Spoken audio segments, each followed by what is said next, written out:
et je lâche 150 pour un vieux. Je préfère lâcher ça au vieux qui connaît son normal. métier. Et c'est plus ça qui m'intéresse moi dans le. À chaque fois dans la grande boutique, les mecs ne savent pas vous donner leur photo ni comment il était fait. Je pense que le mec il marche beaucoup au bluff. Enfin, quand je lui ai parlé, il s'est plus mis sur la défensive. Et en mode je sais, t'inquiète, C'est quoi, c'est un vendeur. Ouais, c'est ça. C'est un bon vendeur. C'est pas un conseiller. Un conseiller te conseille, mais il te dit pas d'acheter en fait. Et là, lui te vend quelque chose. L'année dernière, on a acheté un couteau dans une petite boutique près d'Asakusa. Je sais pas si c'était les 100% authentiques. Et l'équipe qui tenait était super sympa. Ils nous avaient gravé le nom sur la lame en direct à la main. Donc moi, je trouve ça cool. C'est une belle expérience. Souvent, le gravage à la main, c'est synonyme d'une bonne boutique de qualité. Ça, je sais pas. Souvent. S'il le frappe à la main au marteau, et qu'il le fait vraiment à la main. Je sais pas, je pourrais pas me prononcer, mais. Je vais retrouver le site. Mais j'espère qu'il va pas acheter lui aussi. J'espère qu'il va prendre la fuite. Angodo Shop. En plus, je crois que le musée du couteau, ils vendent en ligne, non, au Japon. Tu peux faire livrer au Japon, je crois. Tu peux commander. Sinon, écouter un vendeur francophone, ça doit rapporter de fou au Camelot. Le fait d'avoir un vendeur français, ça. En fait, ça te piège en fait. Tu vois, tu commences à te parler dans ta langue natale, il commence à te faire son petit baratin. C'est intelligent. Hein. Après, je dis pas que c'est des couteaux de merde, ici, attention, je sais pas, tu vois. Mais ce que je dis, c'est que déjà, le mec, il savait pas ce que c'était le sigle des artisanats japonais. Il sait pas ce que c'est. Donc ça, en vrai, je trouve ça un peu choquant pour un mec qui vend des produits artisanaux japonais. J'ai retrouvé le site. Le site que je vous parlais, c'est Wazaki. C'est exactement ça. Wazaki. Ouais. Non, Wizaki, pardon. Wizaki, même en français. C'est ça. Et. C'est un truc français? Non, c'est un truc japonais en fait. Et t'as traduit en français le site? Non, le site est en français. En fait, et du coup, tu vois, il te dit justement quel acier c'est exactement. Ouais. Ça a été fait par qui, justement. Et en fait, il te dit là, voilà, c'est authentique. Et donc, du coup, si tu commandes ton couteau, tu n'auras jamais le même rendu que sur la photo, etc. Ouais, après, ça, c'est des belles paroles, mais. Non, parce que les photos changent tout le temps sur le site. Oui, mais tu peux le vendre comme tu veux, tu vois, ton truc. Est-ce qu'il y a un truc officiel, genre un label, tu vois? Je vais te montrer. Parce que le but, forcément, quand on te vend un truc, c'est pas de dire, ouais, c'est de la merde. Non, c'est sûr. Mais encore une fois, comme je disais, ça peut être. J'imagine qu'il y a plein d'artisans japonais qui font des couteaux qui sont pas certifiés, qui n'ont pas le label. C'est ça. Donc il y a sûrement des gens très forts qui n'ont pas le label, hein. Je dis pas, tu vois. Mais c'est vrai que si on veut un vrai gage de qualité, être sûr que c'est pas une arnaque, le fait d'avoir le label, c'est quand même. Au moins, tu es sûr que tu sais que ça a été l'État a vérifié. Ouais, c'est vraiment reconnu comme étant un truc savoir-faire japonais. Ouais. Moi, j'ai un couteau japonais, le Jikko. Ah, j'ai tellement pas envie que Léo achète ici. Tellement envie que Léo prenne la fuite là. Léo, donne pas ton argent ici, je t'en supplie. Léo, fais pas ça, Léo.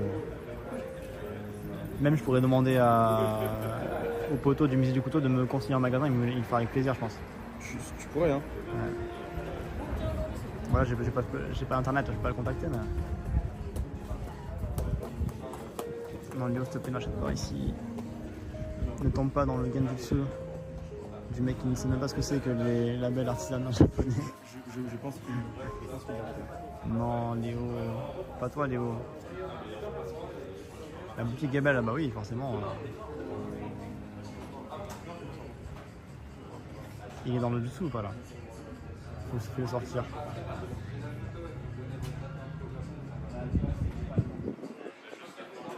Dans le quartier des couteaux, c'est idiot d'aller dans ce shop là. Ouais, là c'est le couteau par excellence. La boutique vraiment destinée aux touristes par excellence. Pendant le magasin et dimanche c'est le dernier. Non, après, en fait, je veux pas tracher le produit parce que je connais pas la réelle qualité des couteaux, tu vois. Je connais pas la réelle qualité des couteaux. Mais en tout cas, ils sont pas certifiés et les vendeurs ne savent pas ce que c'est que le certificat japonais. Donc c'est vrai que ça tue un peu, tu vois. C'est pas encourageant. Mais je veux pas non plus me prononcer sans vraiment connaître la provenance des couteaux, tu vois. J'ai pas de preuves. Si je demande au vendeur, bien sûr, il va pas me dire que c'est de la merde, il va me dire que c'est les meilleurs couteaux du Japon, parce que c'est son taf. Mais voilà, tout ce qu'on a comme élément, c'est que c'est une boutique qui fait très ciblé étranger et que les vendeurs ne savent pas ce que c'est que le certificat d'artisanat japonais. Ils sont piégés, ils ont été enfermés. Ils ne pourront pas sortir tant qu'ils ne sont pas payés. Merci beaucoup Gayura TV pour ton follow. Bienvenue à toi Gayura, ils veulent plus que tu rentres.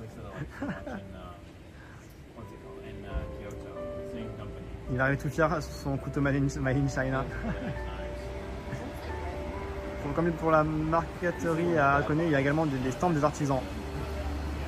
Après, soi-disant, il y a le nom de l'artisan dans la boîte. Bon. Il ferme pour les aiguiller. Il s'est pas fait avoir par les rabatteurs à hôtesse, mais par des couteaux. Terrible, hein.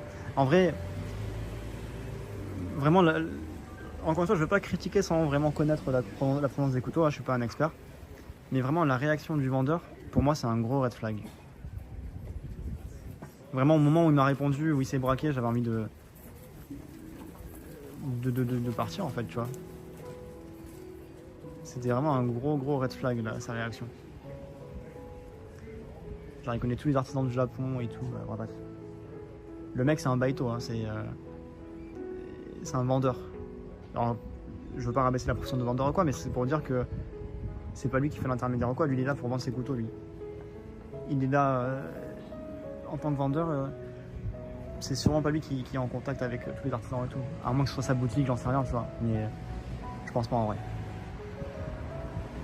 Parce que c'est vraiment, il a vraiment une réponse amateur en fait. Vraiment, ce que je vous ai montré là, le logo là qu'on a vu sur le téléphone de Joris. Pour n'importe quel mec sérieux qui s'intéresse à l'artisanat japonais, c'est un logo que tu connais. Donc le fait qu'ils ne le connaissent pas, c'est vraiment inquiétant. Vraiment. C'est tôt pour fermer le 17h? Non, au Japon, les boutiques en général, ce genre de boutique, ça ferme vers le 17h, 17h30. Donc non, c'est pas choquant que ça ferme aussitôt. C'est normal. Putain, s'il achète vraiment... Je sais pas. Si ça se trouve, le couteau, il est bien. Hein. Il va bien durer et tout, mais... C'est même par principe, tu vois. Merci, au revoir. C'est bon, j'ai trouvé la boutique. Oh, les pigeons. Ouais, franchement, trop cool. On sent qu'il est passionné quand même. Oui, même si Greg, il est... Je t'ai fait pigeonner de fou. Non. C'est lui, il connaît rien. Non. Mec, il savait même pas ce que c'est, le sigle d'artisan japonais. Oh, il a dit, ouais, c'est une marque... C'est un bon vendeur, certes. Non, c'est un bon vendeur, mais je pense qu'il sait de quoi il parle quand même. Non, mais en fait, là, on parle d'un truc. Non, type on la parlait Belle Rose, d'acier et tout, il connaissait tout, le gars. Oui, mais bien sûr, c'est quand même son métier de vendre ça. Mais il connaissait pas le logo des artisans japonais certifiés. Il le connaît, mais tout le monde connaît ça. Il est à Osaka, les gens ils connaissent. Ici, c'est Tokyo. Bah, viens, on fait un test.